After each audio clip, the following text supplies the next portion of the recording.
Hello and welcome back. Let's get into the plan. I really hate the backsplash, so I'm going to paint it.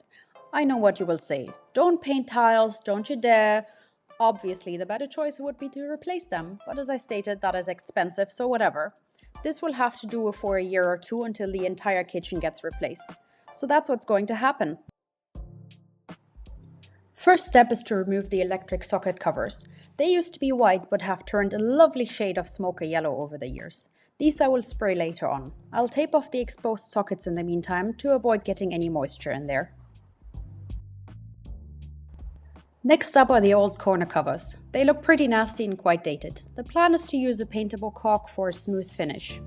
Once that is done, I give everything a good cleaning. I don't want any grease or gunk on there that would prevent my paint from adhering. So that's the plan for today. If all goes well, I get everything properly cleaned in hopefully 2 or 3 hours. Once it's dry, I'll start painting. I'm going to keep it very simple. It's going to be white. Anyway, follow along for next steps and what else I'm going to be doing here.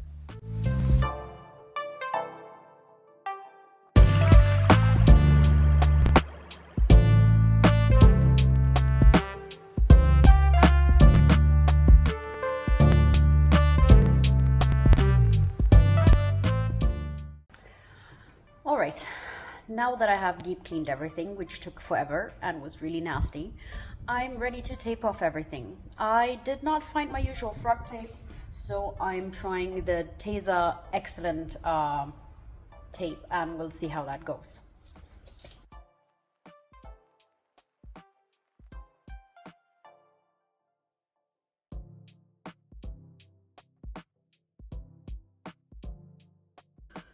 Okay, I have taped off everything to the best of my ability, and I'm using a product that I have no idea about because obviously we're new here. Every product is different and I'll just have to hope for the best. It's a water-based white paint that supposedly you don't really need to prepare other than obviously clean your surface. It has a pretty long drying time, so you can dry to the touch-ish 1 hour, 12 hours recoat, and completely dry after 24 hours. So obviously, yeah, let's give it a go. There's some sort of additive that I have to add to the paint.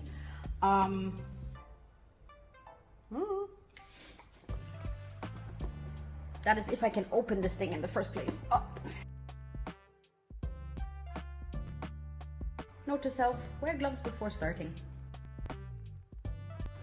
Now it was recommended to use a roller with this, but I don't know if you can see, the tile is pretty textured, so I don't know how well the roller is actually going to apply the paint, so I have a bunch of paint brushes as well. I really hope I can roll the majority because it would be a pain in the ass if I couldn't. As you can see, I'm a bit uncoordinated. I don't really know what I'm doing.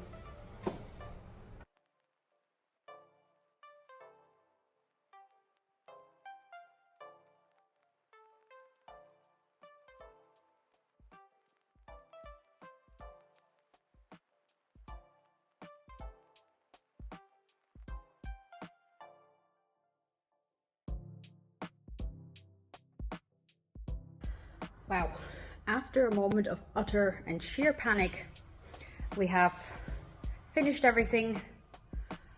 I'm mildly traumatized because I think there was a mixture of, they had done a really bad job, so there was grout coming out and that was just mixing into the paint, plus it's pretty warm here, so the paint dried really fast, so I had to work really quickly, and just not being used to the paint and doing it for the first time, so I had a mild panic and I had to turn off the camera and yeah, have a look at the result. So I'll definitely do another coat, but I have to say the paint actually levels nicely, because initially I was like, oh my god, what's with this texture? But as I said, it's coming out okay. I'll go back a bit. It's not too bad. It's better than it was before. Hello to day 2. As you can see, the color has actually leveled really nicely. I'm pleasantly surprised, but I have decided on a second coat, so that's what we'll do today. And also, after my minor panic attack yesterday, I have figured out how to do this properly without making a giant mess. I mean, hopefully. here we go.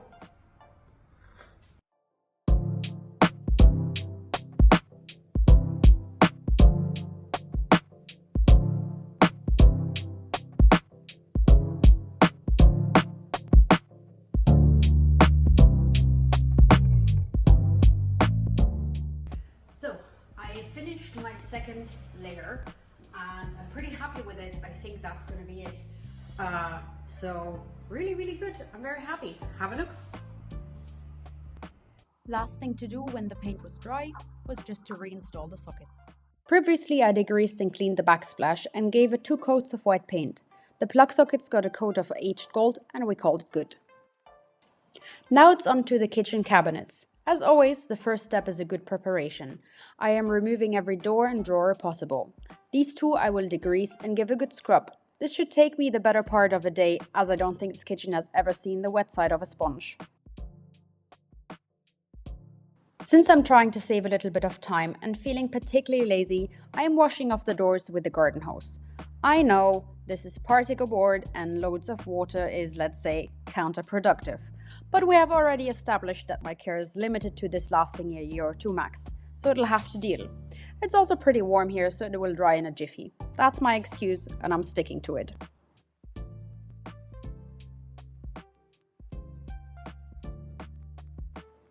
Once everything is dry, I give it a good scuff sand with 120 grit sandpaper. This is to give my primer something to stick to later on. I'm also taping off the integrated poles, as I want to spray them with the same color as the plug sockets. I did not sand those, as this paint is supposed to adhere without issues. Little spillovers are easily wiped off with some mineral spirits.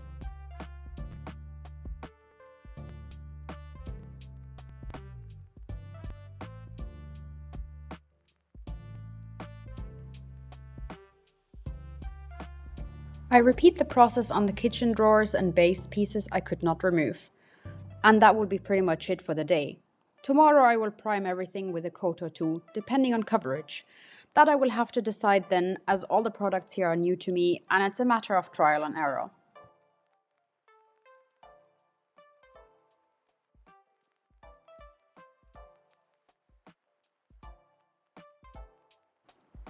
Yesterday I degreased and cleaned the cabinets and drawers, gave everything a scuff sand and sprayed the poles aged gold like the plug sockets.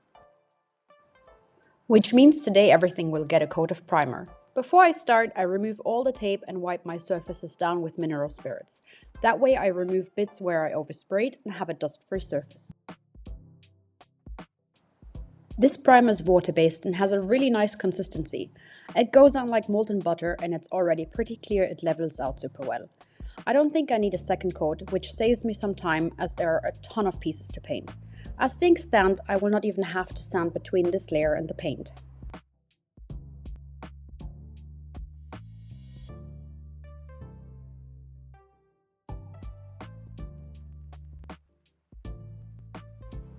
Now I just need to repeat this on all my pieces and find space for them to dry. Now that the primer is dry, I can finally reveal the kitchen color. It so happens to be my favorite, which is this beautiful shade of forest green. I think it will look quite lovely with the aged gold accents and white backsplash. I have not taped off the previously sprayed poles in the hope I can wing it and get a clean line. Is it wishful thinking and going to create more work later on? Foreshadowing. Maybe, but one can hope. This paint, like the primer, is water-based. I am removing as much excess off the roller as possible so I get nice and thin coats. I'm expecting to apply 3 coats for saturated coverage. This paint supposedly does not require a top coat. I think I will give it a few weeks and add one later if I feel it's needed after all. But for now, I will trust the label. I'll repeat this for all surfaces, including the ones in the kitchen I could not remove. Remember my brilliant plan of not taping the poles before painting? Well, it didn't look particularly neat, and while I am not too nitpicky about some things, I know this white gap will drive me crazy. So I went for my 7th hardware store run this week. I grabbed a putty scraper to be able to get into the edges between the drawer, cupboard and pole fronts to paint the edges properly. Then it is time to apply the second coat and let it dry. Since I spent a rather prolonged time chatting with my new sales clerk bestie, coat 3 will have to wait until tomorrow.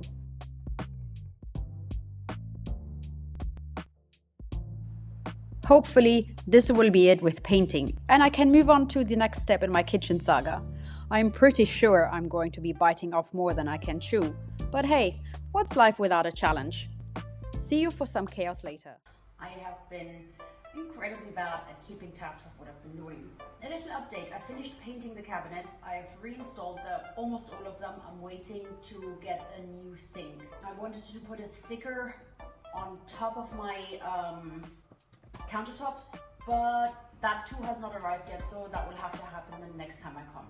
In the meantime, I've been busy. I went to a place to get, because obviously I don't have my equipment here, I went to a place that pre-cut all of my wood for me.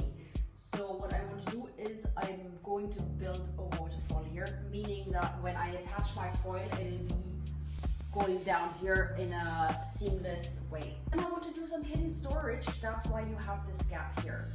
For that, again, I have made a sketch and I'm currently building that. This is basically where the storage is going to live, on this length here. With my new Bosch drill, I prepared my pilot holes for the wall I am planning to install here. This set comes with a counter drill bit, which I have used for the first time and it's pretty great. It basically means I drill an additional hole in the size of my screw head so that it sits flush with the surface. That way, once I add my vinyl, I will not have ugly bumps from the screw heads. Every now and then you will want to pause to check if you drilled enough and the screw fits. If it doesn't, you just drill a bit more. There you go. Now that fits perfectly. Once I install everything, I'll have a nice flush fit. Here's my wonderful sketch that I have concocted on the kitchen table, by which I have made my measurements and the plan of where I want to drill and what I want to do, because obviously this is the first time I'm doing this and I'm not a carpenter, so I'm trying my best here. As you can see, I'm halfway through. This is where my wheels are going to be. They are fixed wheels, this is my base for the wheels, and I'm going to have a total of 6 wheels here, which should do the trick, and if not, I can always exchange them. And of course, the plan is not for this to be an open shelved storage so that everything falls out. So I got these 2 different kinds of dowel sets that I will insert here. It's basically just to prevent anything from falling out while I move it in and out of the storage. And then I have a separate piece, which you can't see over there, that I will put on top of that, which will basically also get the same sticker foil as the other piece, as the countertop, so that everything is hopefully flush, which I already know it won't be, because nothing here is straight or at a right angle, because I also discovered it after I cut everything, because I assumed everything was straight, which teaches you don't make assumptions. And so I might have a little gap, but hopefully it'll still look nice and it'll be mostly hidden. I said I was going to be better about filming and probably forgot. So basically what I did is I had markings on this board that you might have seen where the wood boards were supposed to go. I added some wood glue just to strengthen the connections. I screwed in my screws, removed the excess glue like you're seeing on this side, and now I'm just gonna put it back upright and let it dry until I insert my sticks.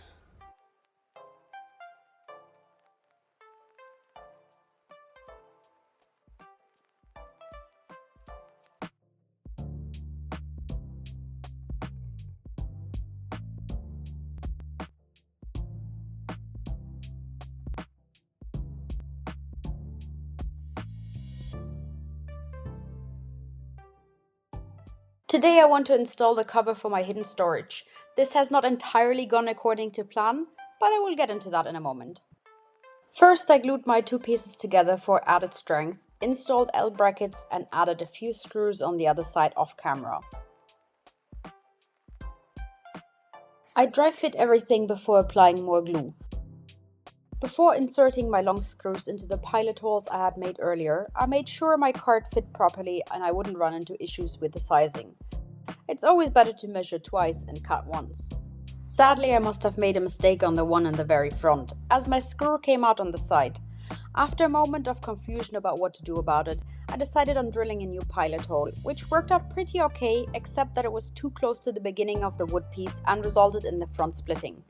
Definitely not one of my finest pieces of work, but I will have to figure out a solution for that at a later stage.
Here's a quick reminder of where we started.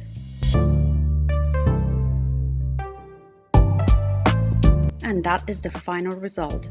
After painting the backsplash and the cabinets, adding vinyl and building a cabinet from scratch, I'm so incredibly pleased with the results. Not everything went according to plan and not everything turned out perfect, but I'm really proud of this first project.